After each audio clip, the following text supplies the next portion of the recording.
The lady said to me, what do you want? And I said, has he got any scallops? Because I know this time of year is good for the scallops from Canada. And you delivered. You didn't overcomplicate it. You didn't try and show off. You just gave me a beautifully fresh, huge scallop that was cooked perfectly. That's not so easy as it sounds, is it? Actually, it is. It is, because that's the only thing you can do with scallops. I mean, the scallops, a good product, do less, and you do more. So why do so many chefs get it wrong, then? I have no idea why they get it wrong, but they may have not paid attention in school, huh? How about that? Now, you've come here from Patina in LA, which is one of the greatest restaurants in the world, and you've created a name of consistency, quality, local produce, seasonal produce, and these are really the recipe to making a great restaurant. It's not that complicated, is it? Actually, it's very simple.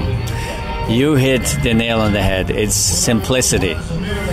You know, find the best products and do little or nothing to them, except just make them in a way that, you know, you yourself, first of all, like to eat them. And I think that's the key in anything. We as chefs, we as professionals, you know, we have to have the integrity to actually produce products for the customer that we like. That's always been my motto, and I think that that's certainly a recipe for success. And then, of course, you know, from time to time, you can wander off a little bit, get a little adventurous, do the big thing, but always with a solid foundation. If you do those things, you should be fine. And answer me this question. Why is it that the French and the Italians are the best cooks in the world? How about history? How about having an incredible amount of history in this kind of area? I mean, think about it. Italy. First we taught the French how to cook. Is that right? They may disagree, but I agree. And then we taught the rest of the world how to cook. So... But I tell you what you have got, and you've got local ingredients, and you've got these things called vegetables growing in the garden, which is always good. But you people seem to have passion, and that's what we really love about cooks, chefs, and food generally. The desire to want to make it taste great, and you have got that as an innate ability. We have that, and you know, it goes back to our way of living, to our families, to our, I mean, who are the best cooks in Italy? Moms. Housewives.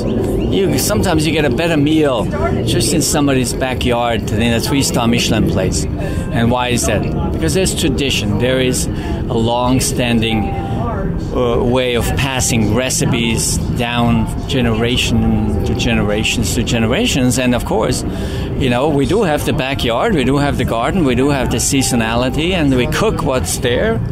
And how can you go wrong? I always have to smile when people say that you have to be rich to cook good food. I think this is nonsense, because actually vegetables are not very expensive.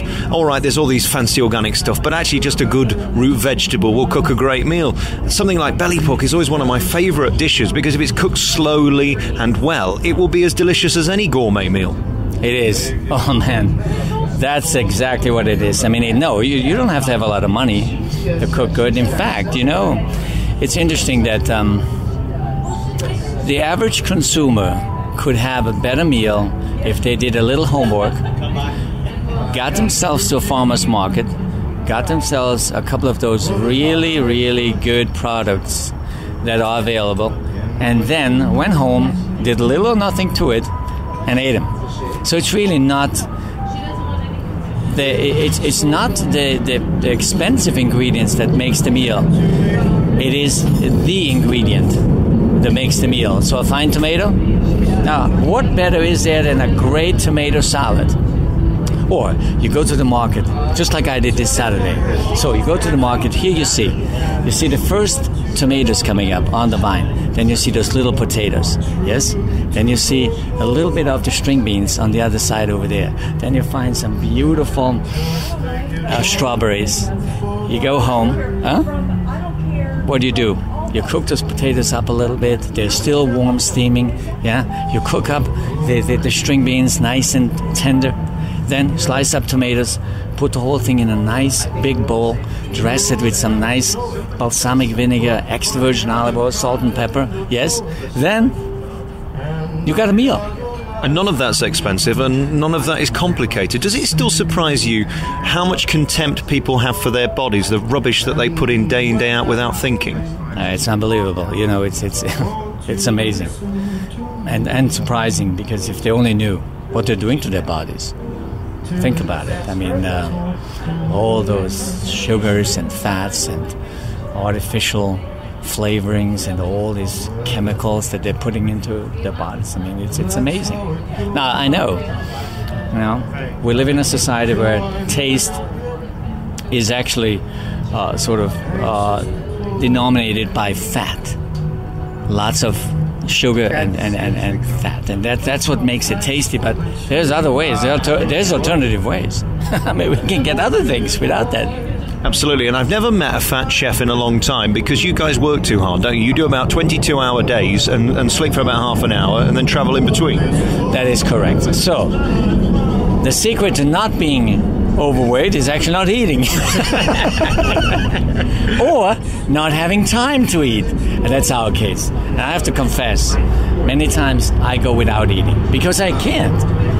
By the time I have time, I'm not hungry. By the time I'm hungry, I have no time. I mean, I had maybe something for lunch, a small little thing, but then from 5:30 to 11 o'clock, I've got no time. So when am I going to eat?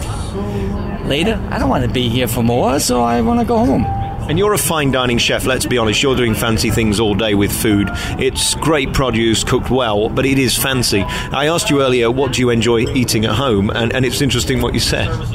Yeah, listen, I'm very simple when it comes to those things. And it's one of those things. It's really just about a product.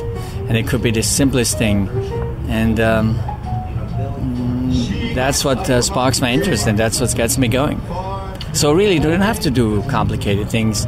And although, yeah, we're around all these fine uniquities, but those can only be eaten so many times. In the end, you revert back to simple things. I mean, if you have to eat every time and every day, twice or 3 times, you better choose wisely, huh? Theo, it's been a real thrill talking to you. You're just so passionate and dedicated, and that's why you're here today in one of the newest and most extravagant, delightful casinos in the world. And the money that Steve Wynn's put into this is just phenomenal. And to be in this location, what a thrill it must be, because so many people are stuck in a corridor somewhere in between 1 or 2 casinos. To get this location is such a thrill. Well, I have to say that this has been a lifelong dream and an unbelievable opportunity. So thanks to Steve Wynn. Thank you very much for talking to us. Theo Schoenegger is the executive chef here at Sinatra's at Encore. And thank you for talking to us on the world's best shows from Las Vegas. Thank you so much for visiting with us at Encore.